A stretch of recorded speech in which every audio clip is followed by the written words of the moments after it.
I will make sure to mess up several times just to expand this just a little. Hey, thanks for joining the Escape With Me book club. Escape with me, Lizzie Sawyer. And me, Sam Reiner. Into our most recent read. Come with us as we evade reality and go into detail about a new book. We're going to be covering it from beginning to end. So remember, there will be spoilers. Today we're going to Gorston Hall in the English countryside. Published in December 19th, 1938, Agatha Christie tackles one of mystery's favorite tropes, the evil elderly relative who plans to change his will and the murder that prevents him from doing so. Among the many twists and turns, Hercule Poirot must distinguish whodunit and stop them before they have the opportunity to do it again. Funnily enough, this is the same background as the book before on episode 13. We got this book from the same list of, hey, these are great Christmas books to read. This is a wonderful Christmas book. I don't know what you're talking about. The best. I thought skipping Christmas put me in a Christmas mood. No. Nothing like this. Nothing like a murder to get you into the Christmas mood. Dealing with tiring relatives that you're forced to be with. Just kill them. It's clearly the solution. But yeah, it was a fun, random one that really didn't seem to match anything else. But I mean, and who's gonna pass up the chance to read Agatha Christie? No one. So there's not much of a cover. It's Agatha Christie's name, the title of the book.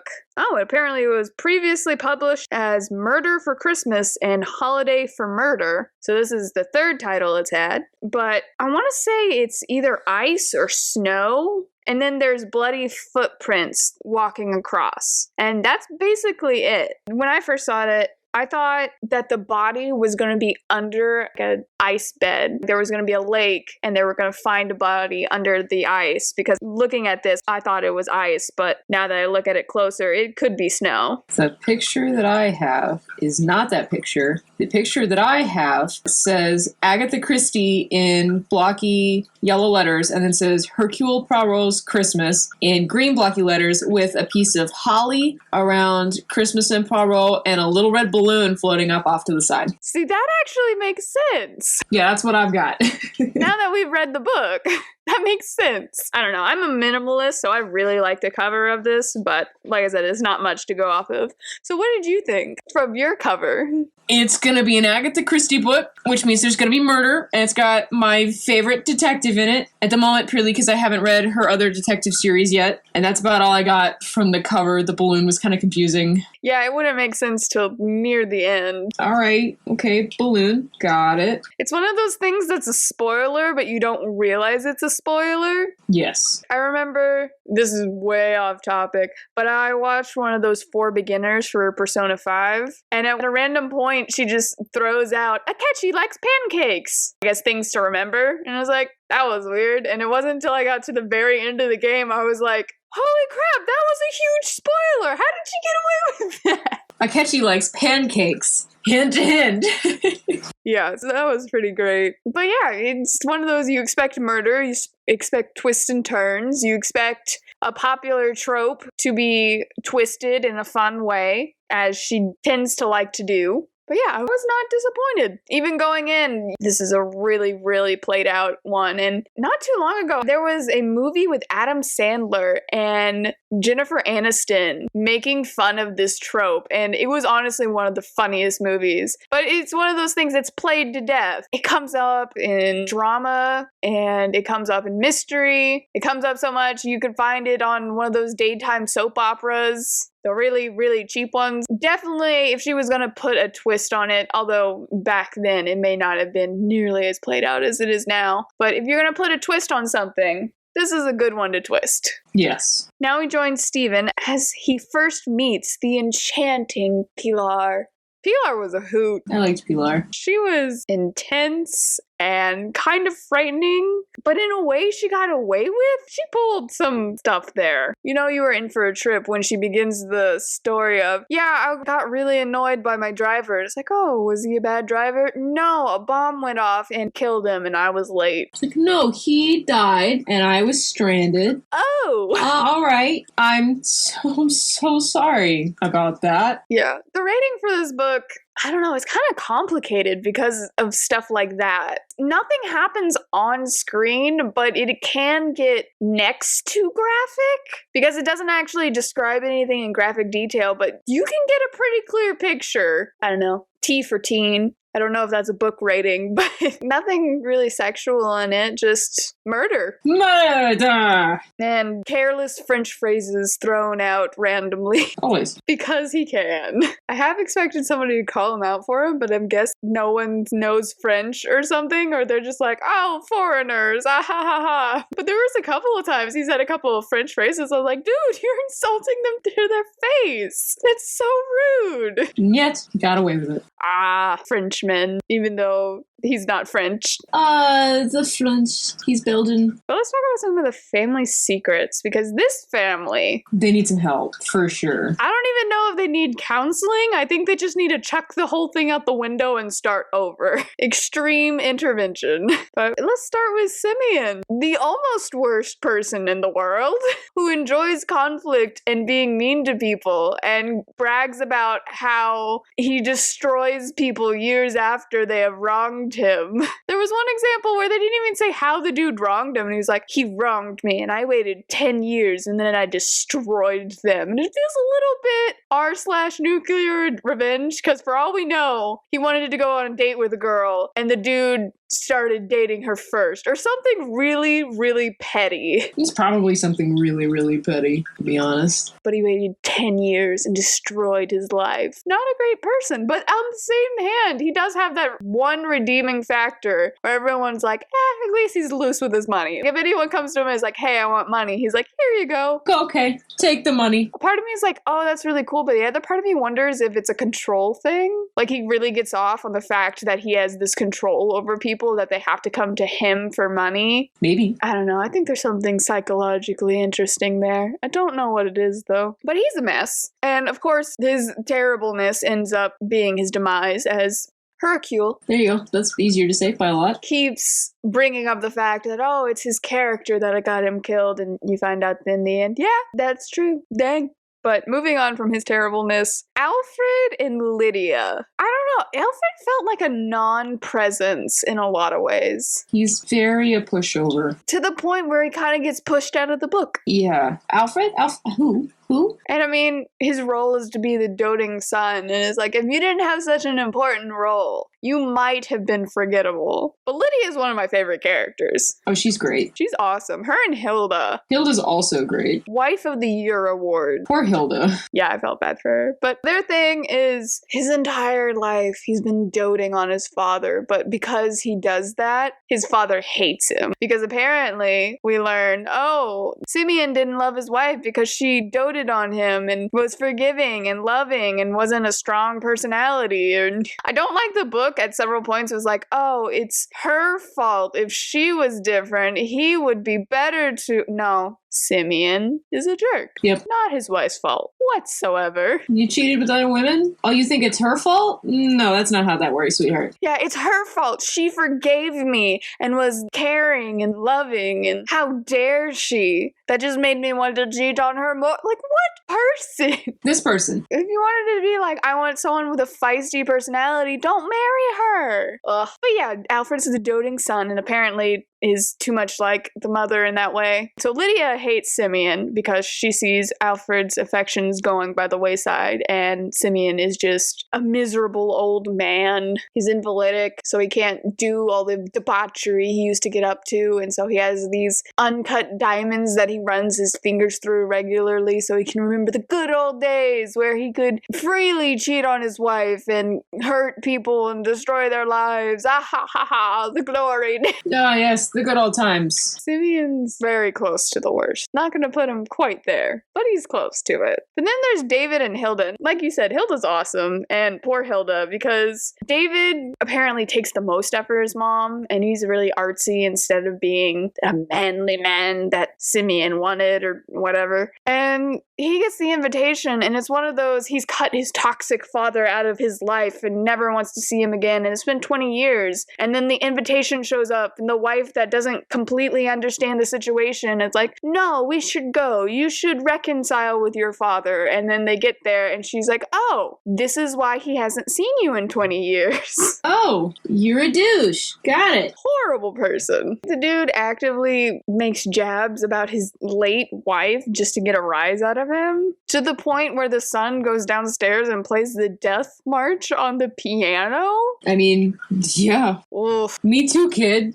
Me too. He was one that definitely needed therapy. I think he would benefit the most from therapy. Oh, yes. And as soon as Simeon died, of course, he's extremely suspicious. Because he's like, I'm glad he's dead. I'm happy now. We're going to walk around and not even pretend to be mourning. Yeah, I can't blame him. I can't blame him either, but it's just like, this is a murder, man. Murder! Yes. But I like how we made it to the end and Hercule's like, he's not a suspect. He doesn't have the will. But your wife, though, totally has the will. Everybody's like, what about David? It's like, well, have you met David?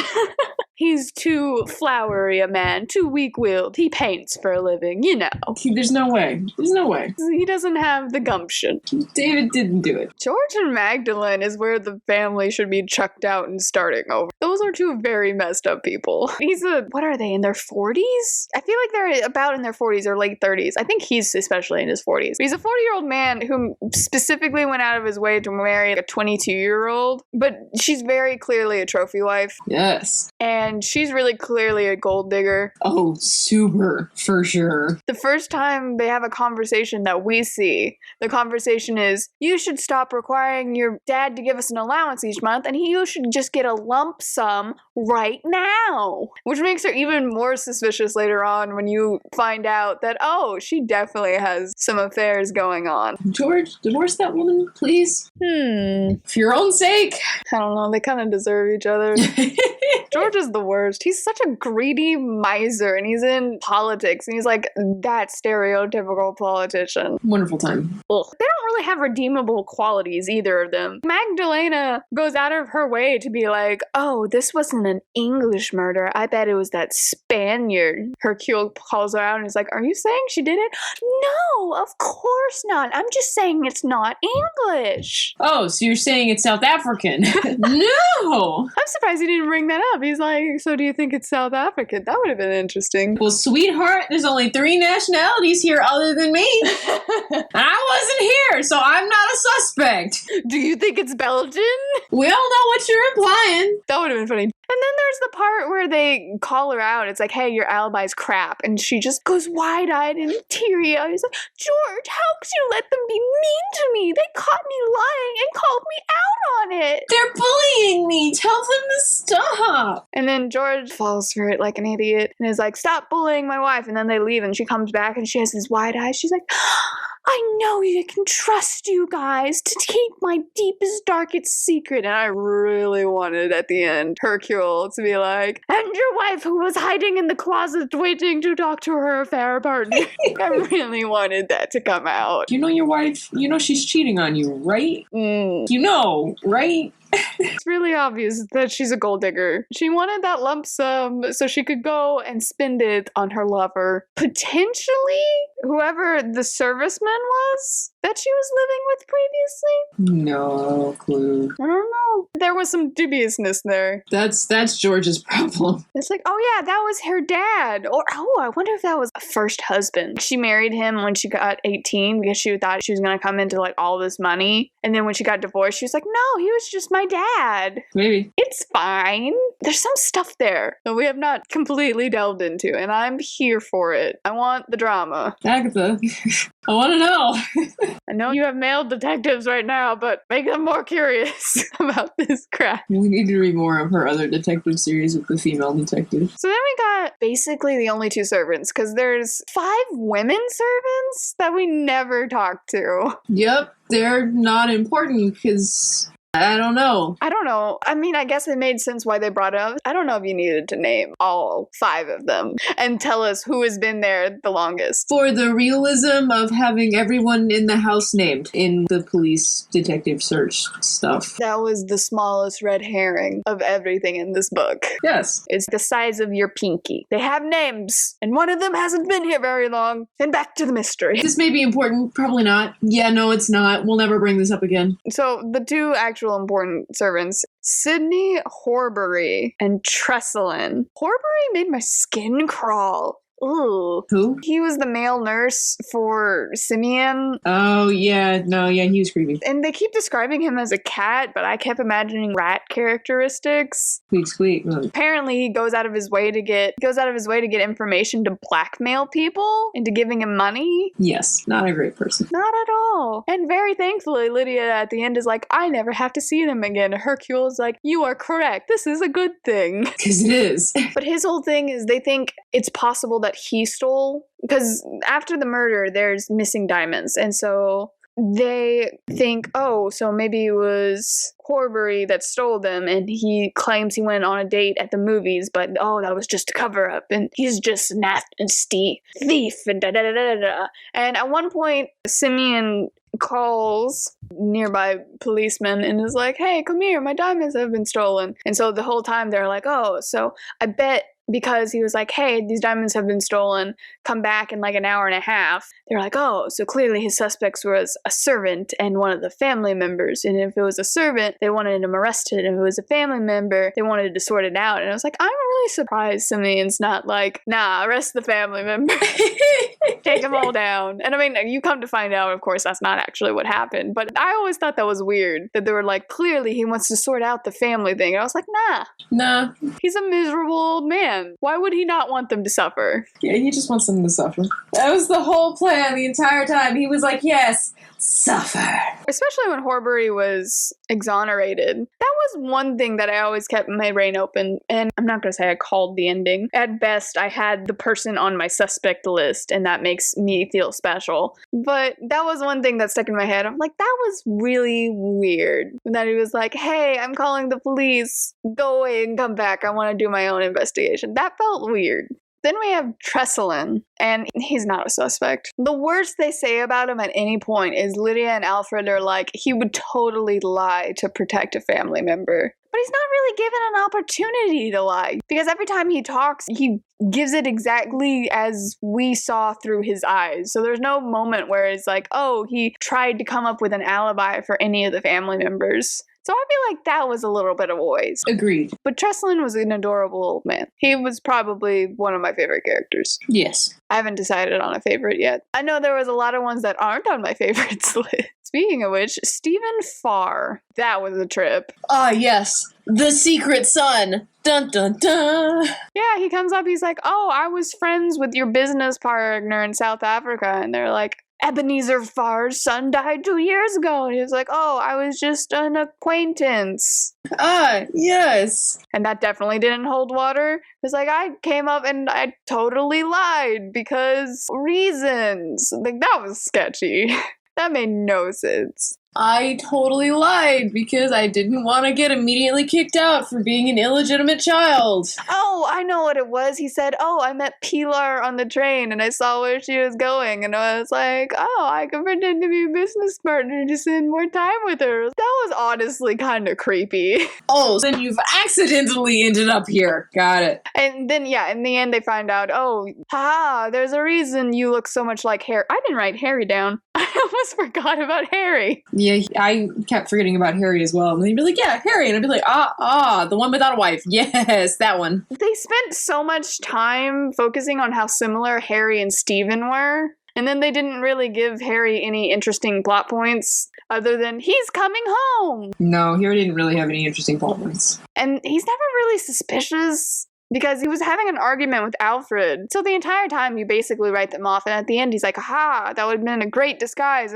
I mean, if you really wanted to push it, yeah, I could see, they pretended to argue so they could kill their father. That wouldn't have been a satisfying ending, so I never bought that. So you never really think of him as a suspect, and then they're always like, oh, he's so similar. I mean, they're not always like, oh, you're so similar. There are very few things where Harry and Stephen are similar, but they run in together in my brain. And Stephen's more interesting because he has a subplot with Pilar. Yes. Which was more romance in this book than the last one we read, which was a romance. Yep, which is sad. Figure that out. When they said they were getting married, I wasn't surprised.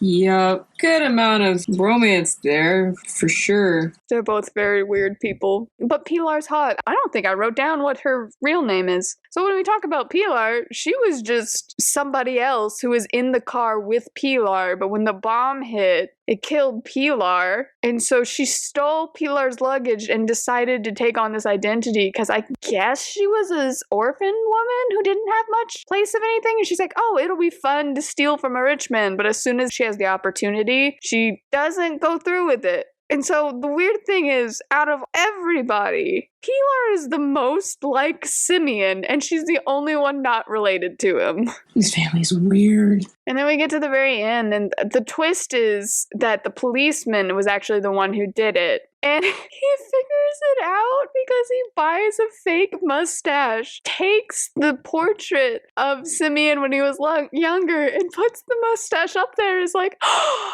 it's the detective! Yes. And I know men look different with a mustache and without. My husband has a mustache and beard combo, which looks amazing on him. And of course, I've been with him clean shaven, and you don't know he has a cleft chin or anything like that, and kind of obscures his face shape because it's a little bit of a bushy beard. But if that wasn't some Superman taking the glasses off logic. I love a good Superman taking his glasses off logic. I love the jokes of Superman taking his glasses off and then putting them back on. Those are some of my favorite. No, my favorite one is when he takes the glasses off and puts it on the dining room table, and Lois is like, what is that? Where did our table go? So yeah, it was actually the detective. And so I knew it from the beginning, from the very beginning.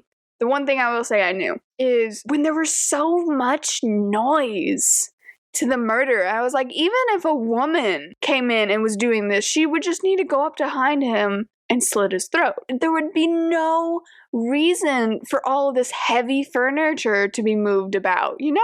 Yeah. And so the entire time I was like, I feel like that's an alibi. That wasn't the crime, that was the alibi. That was, hey, this happened at X o'clock. Everybody in the house knows. So clearly, it couldn't have been such and such person. And at the end, it makes extreme sense who it is because it's the detective, and he supposedly left for an hour and a half so Simeon can conduct this investigation about the hidden diamonds. But it was all a ploy because, shock and surprise, Simeon has another illegitimate child in his house. The fact that Simeon couldn't tell the familial... He's old. What do you want from him? I guess that's true. But 2 illegitimate sons walk into your house on the same day and you have no clue. This sounds like a bad joke. 2 illegitimate sons walk into a house at the same time. All of them looking like Harry, apparently. That's why he has no major plot point. He really does only exist to be like, hey, they look like him. Harry, they look like you. What? No. And so there's a lot of noise and there's an explanation. Oh, there was a wire and he cut the wire and all the furniture fell. And then there was something with a... Is it a balloon? It was something to do with like a dying pig thing? Oh, I don't remember what they called it, but it's essentially a whoopee cushion made out of a pig bladder. Okay, my brain wasn't making up that it was a pig bladder. Okay, good. No, yeah, it was essentially a whoopee cushion. Apparently someone was like, no, it sounded inhuman, and because it was a pig bladder that's designed as a whoopee cushion to make a really loud squealing pig noise. Yeah. But apparently it pops when you do that. I think that was what they were saying. Maybe something landed on it with all the wires. But in the end, Pilar picked up a piece of rubber And the detective takes it, and Hercule asks for it later, and it's this random piece of rubber and wood that makes no sense. But apparently, Pilar and Stephen were just goofing off with balloons, because what's what you do when you're in love? You goof off with balloons. I have played through enough of those random romance apps to know that even in the most dire of circumstances, there's still time to go off to a corner to make out and play with balloons. Oh, that's not the truth. That's romance. Escape with me into our newest dating app. I need a life. Some of them are so terrible that they're great. For a while, everyone's favorite was the one where all the dudes were food. And they were like, what is the denotation of this? I didn't see that one. Oh, it was weird. I have done one where it was you died and woke up in a coffin and it was undead dudes. Like vampire dudes or zombie dudes? No, it was like a zombie and a werewolf and a vampire and a Frankenstein's monster-esque thing. Oh, so like a supernatural. Kind of.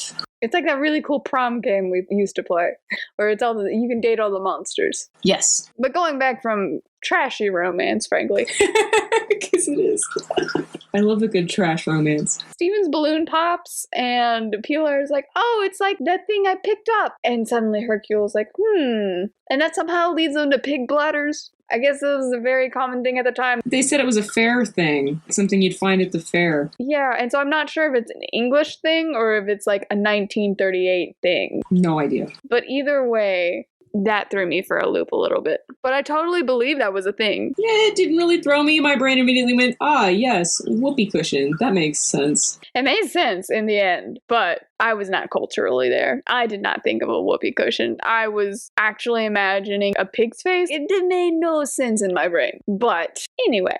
I didn't call it. I didn't call the ending. I knew about the alibi, like I said, but other than that, there were a couple of times where I was like, well, I can't write off the detective either. Can't write off anybody. And then it was the detective, and I was like, oh. I was actually expecting it to be... Honestly, there was at one point where I thought it was all the women. All of them together? Yeah, because Lydia was watching out the window, and that was to watch and make sure someone got away. And then supposedly Hilda went into the music room with David, but really she was going upstairs to do the murder. And then Magdalene was doing something involved with something. And so I thought it was all the women at one point. That was my crazy theory. I guess Pilar was involved too, but probably not. But that was my thought. I didn't really have a crazy theory. There's always a crazy ending in these books. Yes, but I didn't really have a theory. So I take it you didn't call it then? No, I did not call it. Who was your top suspect then? Stephen. Really? Yep. Because of the whole, you're the illegitimate son? No, I thought it was going to be because you mentioned early on there was that vague, there was a man, I waited 10 years and I ruined his life. And I was like, oh, what if that's the partner? And then Stephen came and I was like, oh, I wonder if he's here to kill the man that ruined his father's life after working with him for 10 years or something. Yeah, and the way they start the book is Stephen's like, I have a thing I must do. But that's a little hampered because later when we get Pilar's like, there's a thing I must do. And apparently both of them were there to fool everyone with fake identities. It reads as a great, this is just a red herring. It's, look, really obvious red herring, which makes it a great, oh yeah, actually that was the real thing. They make way too much sense as a couple. They do. So at the end of the book when Pilar is like, I'm going back with Stephen to South Africa and we were getting married. I'm like, that makes sense. Good for you. The whole time Harry was like, I wish you weren't my niece. And I was like, you have no chance with her. I wish you weren't my niece. She's not. I'm so glad you're not my niece. I'm gonna go marry this guy and live in South Africa. Well, darn. Never mind then. Yeah, in the end, we kind of get resolutions like Harry and Alfred semi-patch it up. Let bygones be bygones. David's, of course, ecstatic and over the moon. George gets to keep his money and his gold-digging wife. Good for George. Right? And then Lydia goes back to making her little Dead Sea plantorama thingy. Those are cool. I mean, she had a bunch. I thought that was a cool hobby, making the tiny little gardens. And they, of course, fire Horbury. Of course. It's a happy ending for all. And I actually did kind of like the ending, because you get introduced to Hercule, and he's with this random officer, and the officer's like, don't you love a log fire? And he's like, I much prefer central heating. And at the end, the dude's like, you can't beat a log fire. And he's like, still wish for central heating. I felt that. As someone who gets cold very easily. You do get cold very easily. Overall, though, it was a really good book. It's so weird going from modern books and the structure of them to an Agatha Christie book because it's always parts, and then there are Roman numerals randomly where she switches to a different person and you're following them for a little while, and it can be as long as 20 pages or as short as one, or not 20 pages, but you get the point. So it's always crazy to jump around from that structure, but I really like it. She always does such a good job with it. It feels like she just gives you just enough. Here's a piece. Here's another piece. Here's another piece. I gave you all the pieces of the puzzle. I don't know why you couldn't figure it out. Like, I didn't give them to you in the right order, but I gave you all the pieces. Right? I had no idea why he bought a fake mustache. Have you read The Murder of Roger Ackroyd yet? No, I haven't. I've been trying to read these. You need to. I'm a slow reader. You gotta read The Murder of Roger Ackroyd. That one's the best whodunit, in my opinion. I feel like you're gonna say that, and then I'm gonna go in, and I don't know, I'm gonna call it, and then you're gonna be so pissed at me. I'm like, it was okay. And you're like, are you kidding me? I will be pissed if you call it. I will be very pissed if you call it, which would make a great episode. But I knew that the loud things were the alibi. I never caught when they were like, oh, he made the same gesture where he laughs with his head throwing back with the detective. I did think there was some sort of connection between the fake mustache that he bought and the detective, just because Hercule made such a big deal about it. How do you get your mustache to be so nice? He's like, it just grows, and then Hercule's really pissed off. Oh, you're blessed. He's like one of those people where it's like, oh, how do you get your hair to look like? Just like, oh, I woke up like this. It's like, I hate you. You suck, and your whole family sucks, and just go away. It's like, what did I do to you? It's like, you're too perfect. Oh my gosh, that's our version of, you're too perfect. I hate you. I guess we all have a little bit of pettiness. But I thought it was going to be, oh, detective, you have a fake mustache, or that Hercule was going to put on a costume or something. I don't know. I didn't call what he was going to do with it.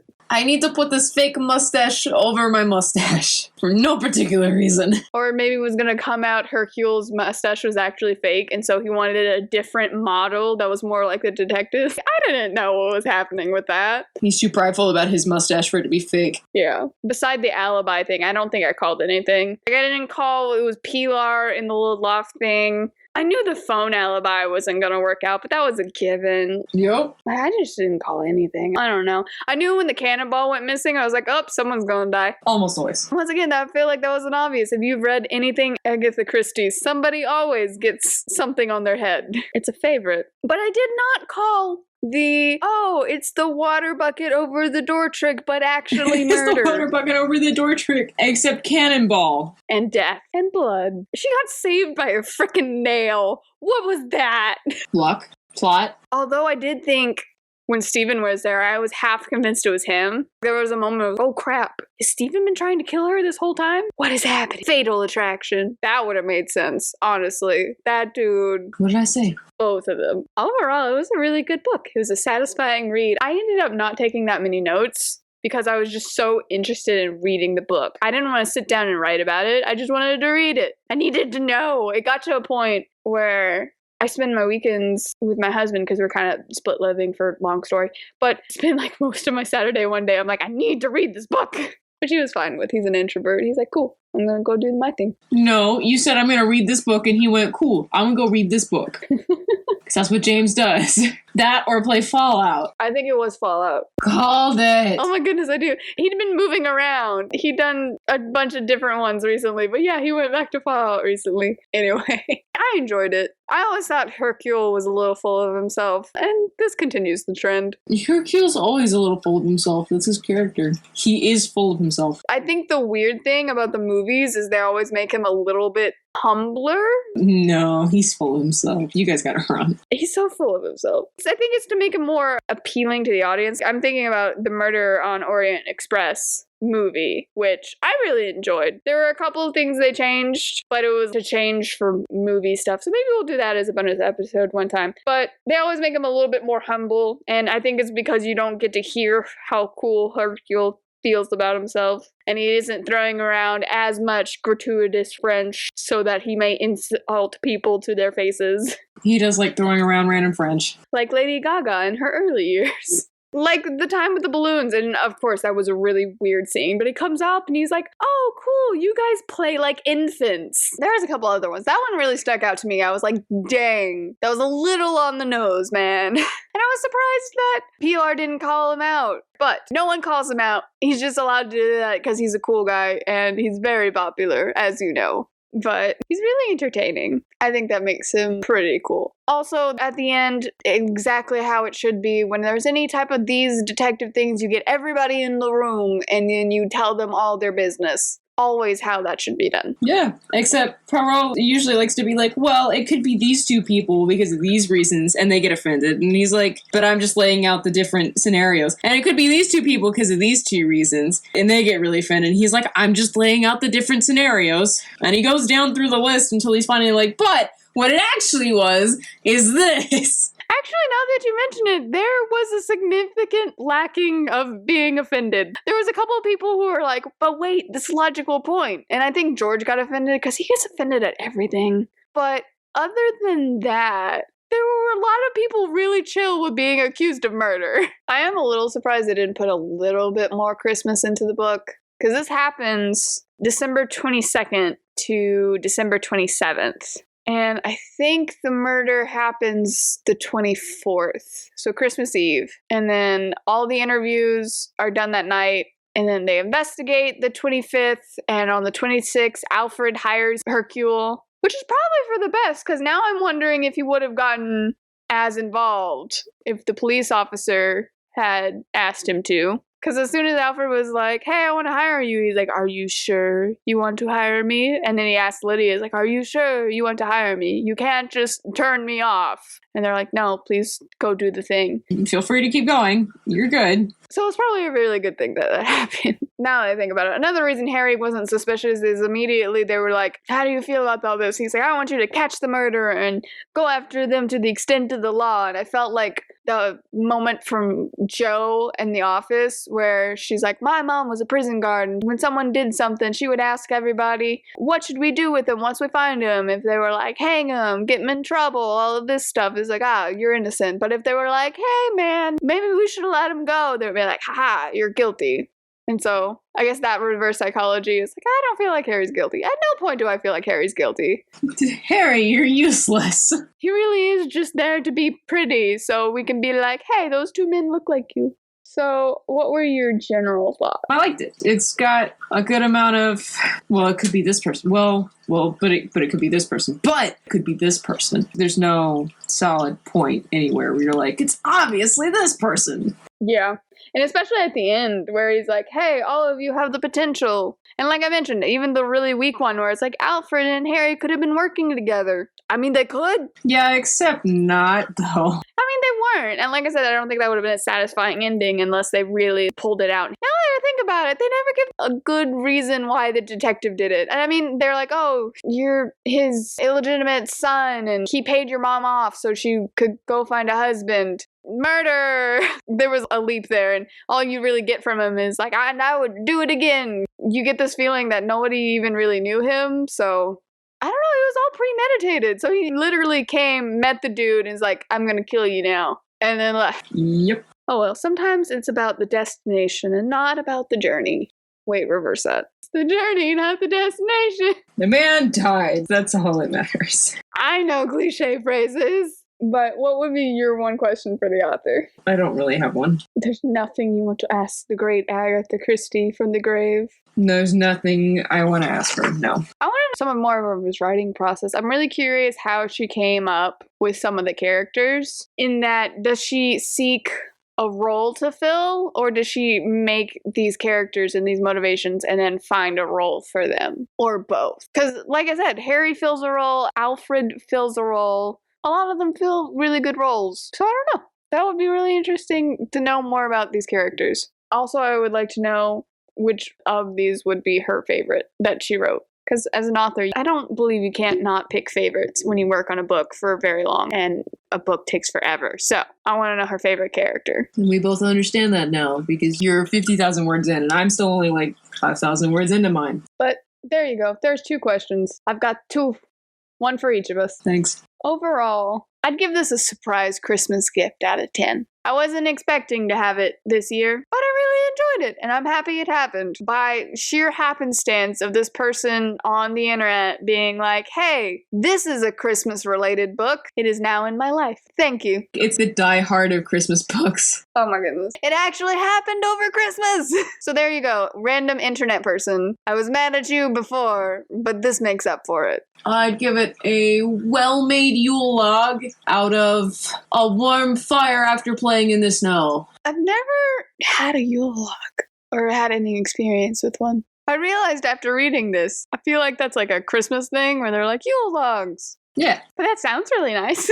Warm and cozy. One day I will have to have a Yule log. Thank you so much for hanging out with us today. You can keep up to date with us by checking us out on Twitter or Instagram, and you can help support our podcast by checking us out on Patreon, where for just $1 a month, you can get access to our bonus episodes, where we look at the movie adaptations to some of your favorite books. This month, we're checking out a Christmas classic, Skipping Christmas, and its even more famous movie, Christmas with the Cranks. Join us next time when we'll be going through Shugo Chara. I just butchered that horribly. Not saying that again. Books 1 through 3. Shugo Chara, volume 1 through 3. It's a new year present. New year, new us. Manga. Let's go. Thank you so much for hanging out with us today. I'm Sam Reiner. And I'm Lizzie Sawyer. And we hope to see you and a friend here next time.